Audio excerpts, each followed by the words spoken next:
against the water. Andrew, how about that game last Thursday night? Which one? Panthers Bears. It was good, they won. All right, everyone, we're going to get started with today's press conference. The Citadel will travel to East Tennessee State this Saturday, November 18th for 1 p.m. season finale.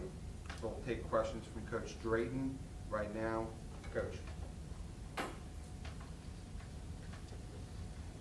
Good afternoon. First off, let me say congratulations to our volleyball team.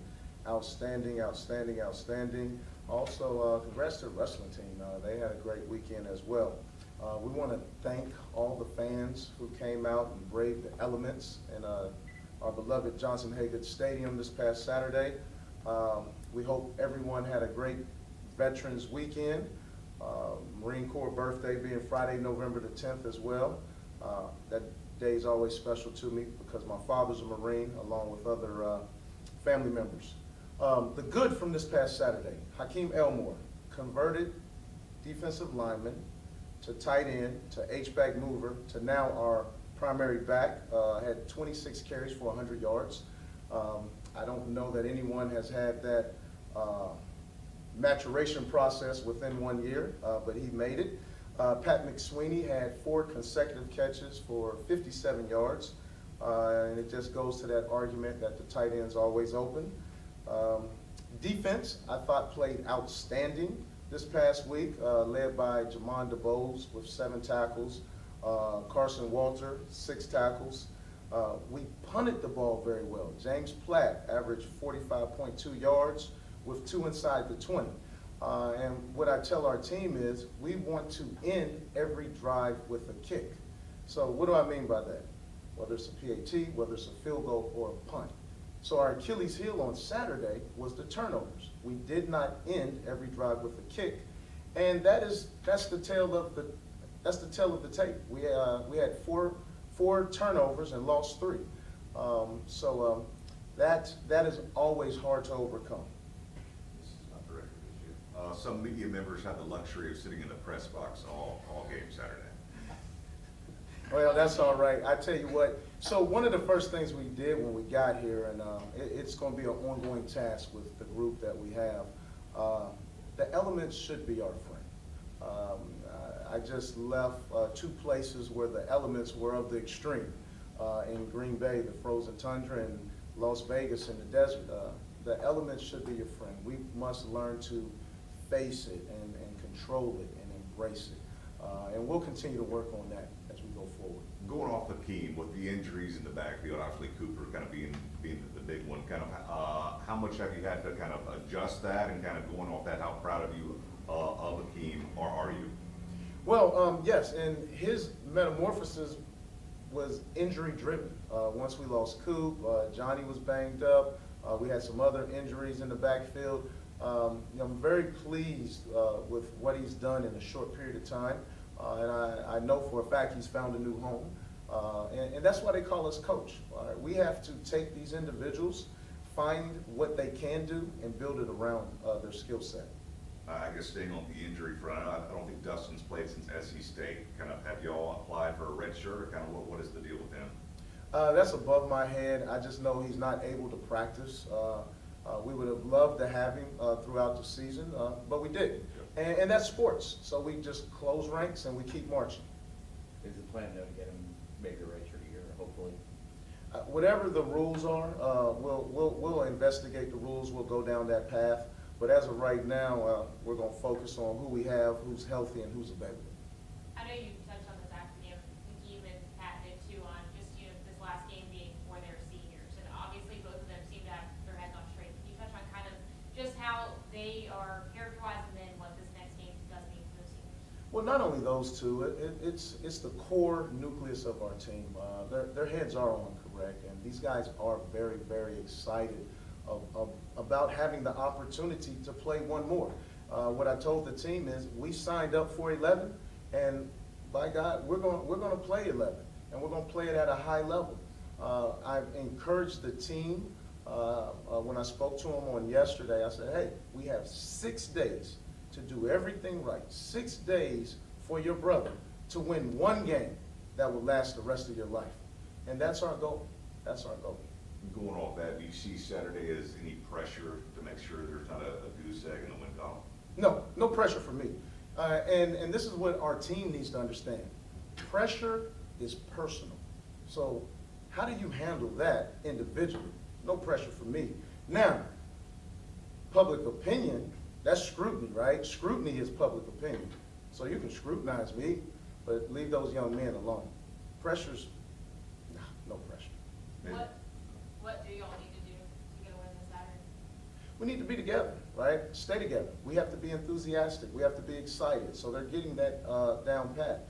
But we cannot. The ball is the most important thing. You have to take care of the ball, right? And then we have to execute. We haven't executed in times when we needed to. In addition to the turnovers, you go into the game, you have a third and manageable, and you know, we jump all sides. Now it's third and long. You have I'm gonna stay away from that one, but simulating the snap, I still don't know where that one came from, right? Well, we have a major loss, right? Our defense did a great job, but they said we simulated the snap. So, you know, those things seem to happen at the wrong time. We have to make sure we adapt and overcome that. Assess Grayson and where he is now, Mentally, physically, emotionally, all of it. he's with the nucleus of the team. He's excited to have one more opportunity to go out and have a good game, go out and lead his troops to a victory. You know, the quarterback position, you know what they say, heavy is the head that wears the crown. And all quarterbacks, they understand that. So he understands.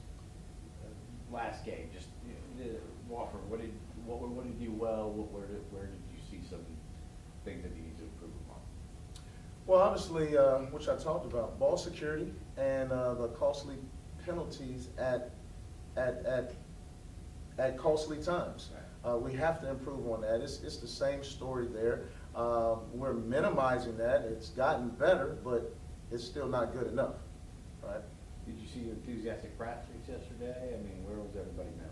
Yes, very, very, very enthusiastic practice. And what we do on Sundays, after the what I call the varsity, after they do their workout, I have what I call a basic period where our young guys, we mix it up, we scrimmage, we tackle to the ground. We're teaching football, we're teaching techniques, fundamentals. So these guys will be prepared, you know, when their time comes. What have y'all seen out of ETSU? ETSU is a good team again. Once again, they've had some nicks that's hindered them from putting more in the win column. I will say that their head coach, George Quarles, he does a good job. He's an offensive mind. So it'll be a big, big task for us defensively. When I look at their roster, they have two young men from the state of South Carolina, one locally from Somerville, Mike Jenkins, a freshman DB. He's played in 9 games. He's got 31 tackles. So to me, that bothers me more than anything, right? Because we have to win the low country. We have to win our state. We have one of my former teammates who's the defensive coordinator at Somerville High School, Aaron Self. We can't let that happen. So we have to tap into our local talent and make sure we get them to stay home. You mentioned the task at hand for your defense. I thought the last 2 weeks, you know, early turnovers for the offense, they go out there and I feel like do a great job. How would you kind of assess the way they've kind of played and kind of kept you in these games? Yeah, they've done a great job of getting better. You know, earlier in the year, everybody was ready to run them out of town. And now they're playing pretty good ball, and we just want to keep it that way. I'm careful on how much I want to, you know, give them an attaboy and pat them on the backside. You know that saying, you pat somebody on the backside, they'll poop in your hand. That's the first. I have not heard that one. Coach, any significance to your shirt today? Absolutely. You know, I'm so proud of our armed forces, so thankful of our armed forces. Had the opportunity when I was at Coastal Carolina to do a jump with the Army Golden Knights, myself, and actually another member of our staff who helps us out. We had that opportunity, and I just, anytime I can give thanks or pay homage, I always love to do that. What was the jump like? Outstanding. Love it. Love it. I would actually like to jump a game ball in. one day. Yes. It's awesome. Well, you're a braver man than I. Yeah. Tell us some of the younger guys, just some of the freshmen who have kind of gotten more playing time, and maybe a couple here that stand out to you. Yeah, so I'll start on the offensive line. Darwin Murillo and Nico Rodriguez Pena, excuse me. Those two have increased their snaps as the season went on. And we know that at the offensive line, that's what I call a grown man's position. You can be good athletically, but it's something about a grown man's strength. And they've been able to match up and play well for us. So really excited about their future. Can't say enough about Bradley Jones. He has done a phenomenal job as a true freshman in the defensive backfield. And then you start looking into some of our redshirt freshmen and what they've done for us. The Saul Diaz of the world, and just our different role players that we had. Our first-year starters like Cale Williams. I mean, he's played and started in 10 games this season, and he's never played before. So I just went through our roster. It's so funny. I want to brag on our punter. Our punter was a manager, an equipment manager, who turned filmer, who is now our punter. So that's what coaching is, being able to take somebody, mold somebody, and get them in position to play for us. I went through our roster. We have played this year 27 young men total who didn't even start or even play high school football. And what world does that happen? That's our world. So we make the most out of it. We make the best out of it. And these guys have continued to get better each week. So there's a lot of little stories like that the public doesn't necessarily get to know, but we know it. So we're proud of our young men, and they're going to continue to get better. Were those guys playing other sports in high school, or what?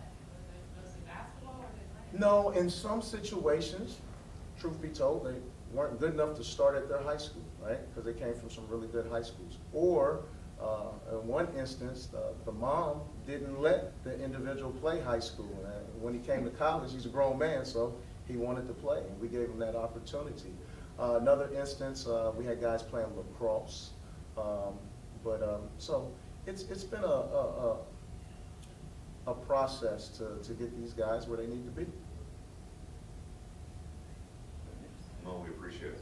Thank you. Appreciate you guys. Thank you.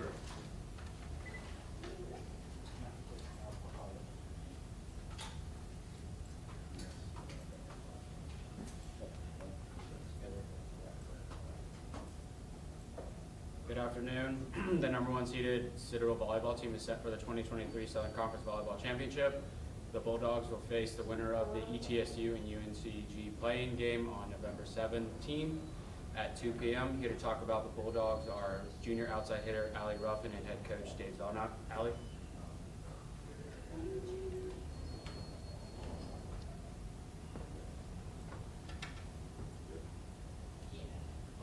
Allie, just first off, what does it mean to see that one beside y'all's name heading into the tournament? It's a good accomplishment to have, but really, wherever we are in the seedings, it wouldn't have mattered. Going into the tournament, we got to play our game. Having the season y'all have had, do you still feel like there's a target on your back, or not so much at this moment now? Not really. Like I said, volleyball is going to be volleyball any time of the day. Going into the tournament, we just got to focus on playing together, and we'll be fine. Going off that, I guess I asked Coach Drayton kind of about pressure. How much pressure, if any, do y'all see heading into this weekend? Talking to the team after games, we don't feel any pressure. We just know that we got to play our game, and if we over-communicate, play as a team, we'll be perfectly fine. Going off that, what will it take to win a second SoCon crown? We can't focus on winning all 3 games. We got to go point by point, game by game. When you focus on the whole thing, it's just you get overwhelmed and stuff. So we just got to go game by game. Colin, I'm asking because I don't know, what's the highest seed they've been before this year? I think 5. Five. Yeah, 5. Yep. I guess while we're here, who do you see, I know obviously the SoCon Mercer Walker, who do you see maybe as y'all's biggest, I don't know if challenge is the word, but who do you think could y'all run in the tournament? Personally, I would say ourselves. Most of the times we've lost this year, it's because of our own mistakes. So as long as we play our game, like I said, we'll be perfectly fine. So would you say the confidence level is pretty high there? Most definitely. I don't know, they might have already asked you, did the loss kind of help you guys refocus and regroup or what? I think our mind has always been on winning. Of course, you don't want to lose any game, but it also helps you. It also shows like what you need to work on, like what you need to get harder at in practice. So, Did you notice a different attitude after the loss? I would say so. Yeah. I know that y'all had a few bumps and bruises a couple weeks ago. Is everybody healthy heading into this weekend? Saturday's match, Kinsey Martin, our outside, rolled her ankle a little bit, but today she seemed fine. So we'll be taking it slow this week, see how she feels. Y'all talked a little bit about, just the high seed, previously being 5. Just knowing kind of like, see y'all come leave here, what does that mean to you after this season? Just once again, just putting our name out there. Like we are able to be first. We can win. We can win our conference. We can go into the NCAA tournament and make some noise. So showing we're not a team to be messed with. Allie, we appreciate it. Thank you.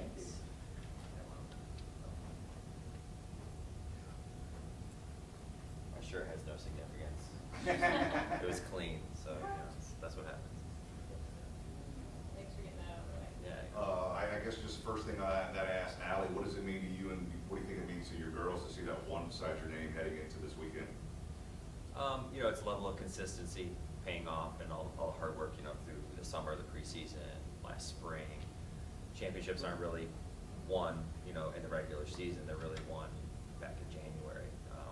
Getting together and kind of making that decision to really put in a lot of work. So it's a good reward for a lot of work for months and months and months.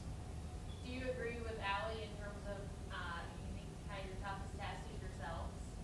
Yeah, I mean, we have a lot of players who can hurt you, and Allie obviously is the one that everyone pays the most attention to. But if you focus on her, then the next kid down the line can, and so on and so on. And those losses were us not playing to our potential. Like we lost them in the 5th set, and we committed all the errors. Again, it wasn't taking away from those teams, but when we make 7 hitting errors and 2 serving errors in a game of 15, we scored all your points for you. Those are unforced errors. So it's a problem that we can manage and we can control on our end. In our mind, no one has really beaten us yet. We beat ourselves those times, and if we can control that, then we feel like we can beat anyone. I know, sorry, I know you kind of touched on this before, but how key is your, being a player-led team heading into a tournament like this one? Oh, it's great because, as coaches, we roll the plan out and then we kind of let them manage things and solve their own problems. We don't get to go out on the floor. They'll come back sometimes and say like, hey, this is going on, this is going on. We have no idea as coaches. We think we know things, but, I can tell you from when I was a player, it's very different on the sideline versus, in between the lines.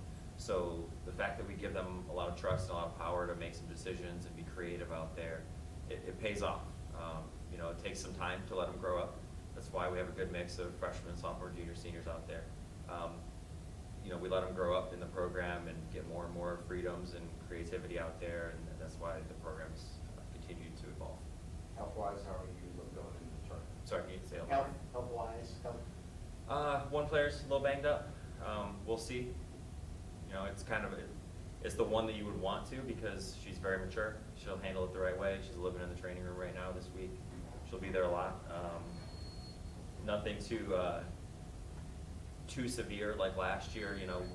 2 days before it was a break and it was no chance she's playing. And we still fought pretty hard against the tournament champ and went to 5 and lost by 2. It was tough, but hopefully we'll get her back. We'll see. But I don't know. I'll find out a little bit more later today. Coach, good luck. Thank you. Appreciate it. Thank you. Thanks, guys. And so, hey, selection will be not this Monday, but the following Monday, is that correct? If we win the tournament, it would be the Sunday after. So not this Sunday, but next Sunday? No, this coming Sunday. Yeah. I No, think I think so. Is it the following Sunday? It's the following Sorry, Sunday. dates are hard with me. After Thanksgiving. Without my calendar in front of me, So literally days are nothing. The Sunday is championship final. Next Yeah, the following Sunday. Yeah. Yeah. Right, thanks, yeah. Yeah, that's what the NC, if you win Yes. it, if you win it Sunday. Then the following Sunday after Thanksgiving. Yeah. Yes. Oh, okay. What do you think? But don't ask me numbers.